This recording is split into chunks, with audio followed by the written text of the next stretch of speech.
Hi,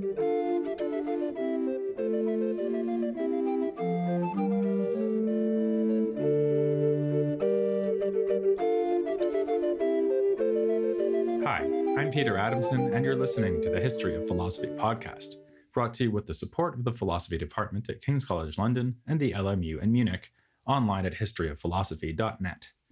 Today's episode, Books That Last Forever, Erasmus. Over the last 500 years, standards have slipped quite a lot when it comes to celebrities. Famous names of the early 21st century include Piers Morgan, Donald Trump, and the Real Housewives of Beverly Hills, whereas in the 16th century, they had Desiderius Erasmus. Nowadays, you can get famous just by abusing people on reality television. Back then, you had to do something more impressive, like re-editing the Greek text of the New Testament. This achievement and other prodigious feats of scholarship gave Erasmus renown across Western Christendom. He has in fact been called, perhaps the first celebrity in European history, famous in part because he was so famous. Humanists saw him as the greatest exponent of their movement and could think of no greater honor than receiving a word of praise from his pen. Rulers invited him to their courts, scholastics fretted over his impact, and when the Reformation began, Protestants and Catholics alike hoped that Erasmus's influential voice would be raised in their defense. But Erasmus was not one for taking sides. Across his life and his works, he sought nuance and subtlety, a master of striking balances. He was a reformer who stayed within the church, a devotee of pagan literature whose worldview was deeply Christian, a proud native of the Low Countries who said that his nation was any place where learning flourished. He was born in Rotterdam in the late 1460s as the illegitimate child of a priest, and in due course became a priest himself. Characteristically, he had mixed feelings about this, and equally characteristically, he expressed them in eloquent writing. One of his earliest texts is a discussion of monastic retreat from the world, which largely treats this life in favorable terms, but warns readers not to embrace it without due consideration. In due course, Erasmus would become a harsh critic of the monastic orders he called mendicant tyrants. He coined an absurdly long word for the battle between them and humanists, the lovers of the muses, toho tyranno philo musomachia. In this case, there was no doubt which side Erasmus was on, but his critique of the hypocrisy of the monastic orders came together with the conviction that a true life of Christian asceticism would be one worth living. In the 1590s, Erasmus tried out another road to religious fulfillment, only to find that it led nowhere. He enrolled as a student of theology at the University of Paris, but dropped out. About a decade later, he would get his degree from Turin, albeit by jumping over certain requirements. But by this time, he had already settled on his true calling, a fusion of faith with philological scholarship that he called learned piety, docta pietas. His first edition was in 1501 of a work on ethics by, who else? Cicero, a figure who elicited another balancing act from Erasmus. He greatly admired this foremost Latin stylist, of course, yet he would later write a work mocking Italian humanists who were so enthralled by Ciceronian style that they abandoned the concerns of the Christian faith. At the time of that edition, he was already traveling around Europe, as he would continue to do for the coming decades. In England, he forged important friendships with the humanists John Colet and Thomas More. While there, he became convinced of the need to acquire deep expertise in ancient Greek, the language of the New Testament. Then, back in the Low Countries, he came across a text by Lorenzo Valla containing notes on that very text. Here, Erasmus realized, was a project suited to his talent, his faith, and his ambition. He would produce a new edition of the Greek text of the New Testament and offer a new Latin translation, improving on the so-called Vulgate, which had long been the fundamental text of Western Christendom. He made little effort to hide the part about being ambitious. Contrasting himself to school-trained theologians, he said that they merely deliver humdrum sermons. I am writing books that may last forever. By taking the Bible itself as an object of scholarly attention, he was implicitly modeling himself on the church father, St. Jerome. Just to make sure no one missed the point, he wrote a biography of Jerome and edited his works. As Lisa Jardine has written in a study of Erasmus's elaborate methods of self-promotion, he aspired to something more like the renown traditionally accorded only to the major ancient authors and teachers of secular and sacred texts, the international acclaim and recognition accorded to a Seneca or a Jerome. We fail to notice the extraordinary presumptuousness of this aspiration on Erasmus's part only, I think, because in the end he was so entirely and consummately successful. Erasmus's labors on the New Testament show us some interesting things about how ancient texts were being studied at this point in history. His edition and translation was first printed in 1516, with new and improved versions then appearing throughout his lifetime. It was based heavily on Greek manuscripts brought from the East. Erasmus assumed that these were more authoritative than the Vulgate, even though this Latin version would ultimately have been based on a very old, long-lost Greek one.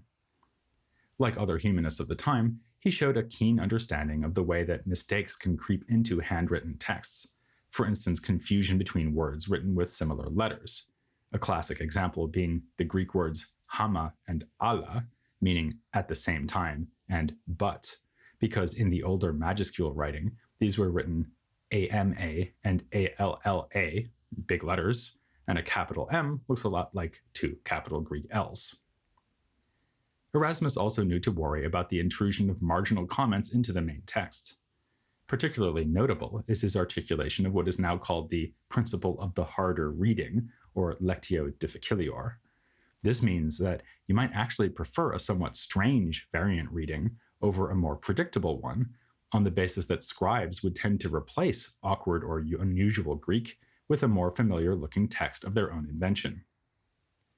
A further crucial aspect of this project was Erasmus's own annotations.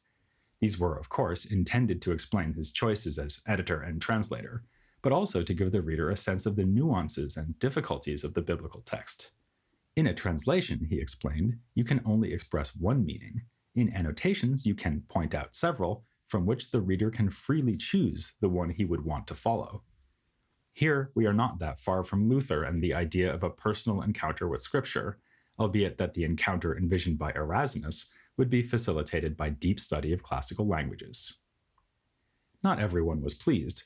One Dominican blustered, "What an impostor Erasmus is! He writes annotations on the New Testament. He addresses responses to some theologians, yet he is ignorant of all theology." As we saw in our earlier survey of Northern humanism, the schoolmen were reluctant to accept specialism in ancient Greek and Ciceronian Latin as a substitute for university training.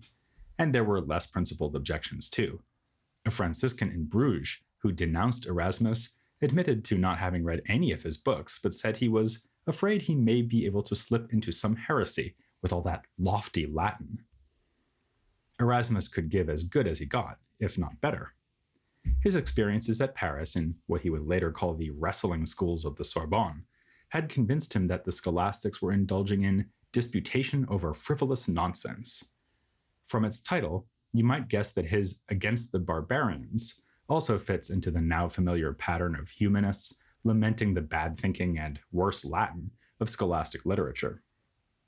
In fact, though, it seems that the schoolmen were not the primary target of this work, or at least the part of it that Erasmus wrote. It is the beginning of a treatise that was never completed. The part that got written instead answers those who reject all use of classical literature, especially pagan poetry. For Erasmus, this was an anti-religious attitude pretending to be religious. He believed that skillful rhetoric could win more souls for Christ than all the scholastic distinctions in the world. The scholastics are, by contrast, very much a target in what may be Erasmus's most famous book, The Praise of Folly. It was written in just 1 week while Erasmus was staying with Thomas More in London and recovering from kidney stones. In such a circumstance, you or I might rewatch all 5 seasons of The Wire, or, if that seems too challenging, The Real Housewives of Beverly Hills. Erasmus, being made of sterner stuff, produced a delightfully eloquent and ironic book in which Folly speaks on her own behalf. This is a pun on the name of Erasmus's host, since the Latin word for folly is moria, and he was, as I say, staying with Thomas More. But it also gives Erasmus a chance to make plenty of serious points in a comedic fashion. The work seems to fall into 3 parts, devoted respectively to, as one scholar has put it, the natural fool, the wicked fool, and the Christian fool. Thus, in the first section, we learn how foolishness results from the domination of reason by the passions. Philosophers may lament this, but folly says it is absolutely necessary for our survival. After all, even the Stoics, who claim perfect rationality, like gods, must give in to the passions if they are to have children. In the second section, we move on to various sorts of foolish evildoer, including the hypocrites among the monks, whose rivalry shows that they aren't interested in being like Christ, but in being unlike each other, and the schoolmen who know nothing at all, yet claim to know everything. The Stoics and the Scholastics aren't the only philosophers to come in for rough treatment in this work. Erasmus has folly mock Plato's idea of philosophers becoming kings. In fact, no state has been so plagued by its rulers as when power has fallen into the hands of some dabbler in philosophy or literary addict. The same passage makes fun of Marcus Aurelius, who was a good emperor, but unpopular precisely because he was a philosopher. Folly even has unkind words for Cicero and Socrates, of all people. We know that Erasmus loved Cicero. As for Socrates, Erasmus was elsewhere so moved by this pagan philosopher's virtue that he prayed, "Saint Socrates, pray for us." So it seems obvious that we should read the text as deeply ironic. By having the personification of foolishness condemn these figures, Erasmus is indirectly praising them. Yet one can also detect a skeptical undercurrent running through the praise of folly, which at one point even endorses the views of the ancient academic skeptics. This may be, to some extent, sincere. In other works, Erasmus is often tentative about the scope of human knowledge, so he is perhaps at least half serious when he says that a foolish person is no less unhappy than an illiterate horse, since foolishness is in keeping with human nature. In this respect, the most difficult part of the text to evaluate is the final section, which still leads to controversy among scholars. In this part, Erasmus has folly describe a holy fool who withdraws from worldly affairs and even from the body. She compares this otherworldly person's apparent foolishness to the character in Plato's allegory of the cave, who, having seen reality in the light of day, returns and is rejected by the prisoners, who still think that the shadow images on the wall of the cave are real. Here it would be natural to suppose that folly is speaking for Erasmus, speaking in praise of withdrawal from the body. But as already mentioned, Erasmus was at best ambivalent about his own youthful experience with the rigors of asceticism, so one could also take this section to be a parody of an excessive devotion to the spiritual over the physical. Since Erasmus himself said in a letter to his fellow humanist Martin Dorp that the praise of folly expressed all his usual doctrines, although the method may have differed, we should perhaps turn to other works to clarify his true meaning. For the theme of spirituality, we can do no better than The Handbook of the Christian Soldier. This guide to the moral life wears its classical inspiration on its sleeve. In that title, the Latin for handbook is enchiridion. This can also mean a small dagger kept always on one's person for self-defense, as one should constantly consult the book for inspiration and guidance. It also echoes the title of a collection of teachings by the Stoic philosopher Epictetus. Epictetus is cited explicitly in the text too, when Erasmus refers to his idea that virtue alone is under our control, with all other things external to the true self. His is only one of many ancient names invoked by Erasmus. We get allusions to Socrates, who taught that philosophy is preparation for death, that it is better to be harmed than to do harm, and that virtue is knowledge. There are also learned references to the differing views of the Stoics and Peripatetics on the emotions, and the way that the Cynics and Stoics adhered to their rigorous teachings in the face of popular disdain. But Erasmus's handbook is more than a collection of greatest hits from the back catalogue of classical ethics. When he justifies the use of such pagan material, he describes it as a preliminary training in morality. And the more advanced form of righteousness is, of course, Christian. Indeed, Erasmus's intellectual achievement in the handbook is not so much to gather together ideas from ancient philosophy, most of those ideas are familiar ones presented in a rather basic fashion, as to show how the ideas fit seamlessly into a distinctively Christian morality. He is particularly positive towards the Platonists, because they encourage us to subordinate the concerns of the body to the concerns of the soul or spirit. At one point, Erasmus even assimilates Plato's division between the rational and irrational souls to St. Paul's contrast between the earthly and spiritual human. Like other Renaissance thinkers, such as Pico della Mirandola, Erasmus is convinced by the Platonist doctrine that two very different natures are combined in the human. Our souls make us like gods, while our bodies make us like beasts. This is the metaphysical idea that underlies the most significant and most controversial point made by Erasmus's handbook, that the outward practices and rituals of religion are unimportant compared to the believer's inner conviction. In a letter to his friend John Colet, Erasmus said that he wrote the handbook solely in order to counteract the error of those who make religion in general consist in rituals and observances of an almost more than Jewish formality, but who are astonishingly indifferent to matters that have to do with true goodness. Erasmus takes it for granted that Judaism is a religion of external practices and rules rather than interior faith, and accuses his contemporaries of approaching Christianity in this way too. To someone who supposes that the sacrament of baptism suffices to make them Christian, he says, "Outwardly, you are a Christian, but in private you are more pagan than the pagans. What does it matter if the body has been washed when the soul remains defiled?" Again, to the person who avoids adultery but has wicked desires, he asks, "What good is it to do good on the outside if on the inside one's thoughts are quite the opposite?" In short, Erasmus wants to draw his readers' attention to their true selves, their immortal souls, and away from the concerns of the body, even those concerns that are meant to be signs of inner piety. Of course, this suggests that the final ascetic section of the Praise of Folly was more authentic praise than ironic parody.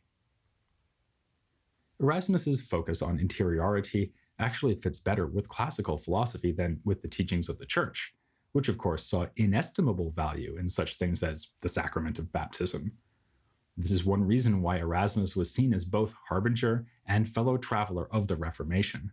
He de-emphasized the institutional role of the Church in Christian life, emphasizing instead the private, even invisible, interior attitudes of the Christian. This comes out particularly in his attacks on the monastic orders, which he saw as having fallen away from their original purity, corrupted by concern with worldly affairs. No doubt reflecting on his unhappy youthful experiences with monasticism, he argued that such a lifestyle is just that, only a lifestyle, not to be equated with holiness and not appropriate for everyone. In an introduction added in a later edition of the handbook, Erasmus defended himself from accusations that he had categorically rejected religious institutions. To the contrary, he was not trying to turn people away from the monastic life, and he accepted a moderate degree of ceremony. But only a page later, he's once again inveighing against monks who live for their own stomachs and not for Christ. The Christian soldier mentioned in the title of the handbook is someone who steers clear of such hypocrisy. He may not be perfect, but he is striving for perfection, having enlisted in the army of Christ to wage war on sin. This is the battle that Christians ought to be fighting, not the literal battles they pursue against each other and against members of other faiths. It's a pacifist message that once again echoes the Praise of Folly, where Erasmus likewise laments the evils of warfare. He has his speaker, Folly, say that war is something so monstrous that it befits wild beasts rather than men, and derides churchmen who go into battle in the name of Christian charity. In fact, the pointlessness and wickedness of war is one of Erasmus's favorite themes. It's the main topic of other works of his, including "War is great if you haven't tried it," which is how Folly would want us to translate the Latin title Dulce bellum in expertis. That phrase is a saying or adage, one of the many that Erasmus collected and commented upon in another of his most successful publications. He felt so strongly about the topic that in this case he expanded his remarks into a full essay, dedicated to the proposition that, if there is any human activity that should be approached with caution, or rather that should be avoided by all possible means, resisted and shunned, that activity is war. In 1516, the same year that saw the publication of his New Testament, Erasmus came out with two more works that discouraged warfare, The Plea of Peace and The Instruction of the Christian Prince. Both were written for powerful patrons, the former at the behest of Jean le Sauvage, a French chancellor of Burgundy who was trying to make peace between the Netherlands and France, the latter dedicated to the future emperor, Charles V. His approach to the young Charles is in keeping with the tradition of mirrors for princes, and explains that both political success and the happiness of the people depend upon the virtue of the ruler. It's a deeply moralizing work on politics, in sharp contrast to a work written in Italy at about the same time, Machiavelli's The Prince. Erasmus is, for example, now more optimistic about the idea of rulers doing philosophy than he seemed to be in The Praise of Folly. He says that a prince who is not a philosopher is inevitably a tyrant, adding that this just means the ruler should follow what is true and good. Being a philosopher is in practice the same as being a Christian, only the terminology is different. Whereas the tyrant enslaves his people and is concerned only for himself, the good ruler rules over free subjects and looks to their benefit. In this, the virtuous prince is like God, who gives humans freedom so that his rule over them may be more glorious. This is all standard fare in works of political advice, of course, but it gives Erasmus a context for something that was more unusual in his times, an outright rejection of warfare for pretty well any reason. War is unwise just in practical terms, since its expense can almost never be offset by the gains of victory. But it is also unnatural, as we can see from the fact that even animals of the more admirable species, like dolphins or storks, live peacefully with their kind. Erasmus dismisses as useless the medieval concept of a just war, on the rather convincing grounds that in warfare, all sides typically think they are in the right. Even war against non-Christians makes little sense to him, since violence is no way to convert souls. As he also argues in the Handbook, it would be in the true spirit of the apostles to bring the Turks over to religion by the resources of Christ, rather than by force of arms. While he doesn't go so far as to say that war is never necessary, he argues that its costs and calamities should be visited on whoever made the war inevitable. While he was, as we've seen, to some extent a man of contradictions, Erasmus was consistent in striving after peace, which he called the sum and substance of our religion. This goal dominated his response to the outbreak of the Reformation. Given his boldness in revising the text of the New Testament and his emphasis on private spirituality, Erasmus seemed a natural ally of the Lutheran movement.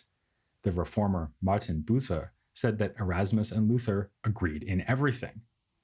A humanist named Julius Pflug tried to persuade Erasmus to make this agreement explicit by intervening with the church on behalf of the reformist program.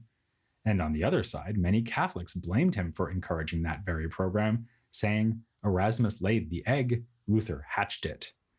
But remember, he was a celebrity, and you can't overestimate the power of a celebrity endorsement. So the Catholics also tried to win him over to their side, putting so much pressure on him that Erasmus ultimately moved to Basel so that he was not be forced to denounce Luther. As we'll see in a future episode, he did dispute with Luther over free will, in part so he could stay in the good graces of King Henry VIII of England. With pressure being exerted from both directions, Erasmus ultimately refused to join the reformers.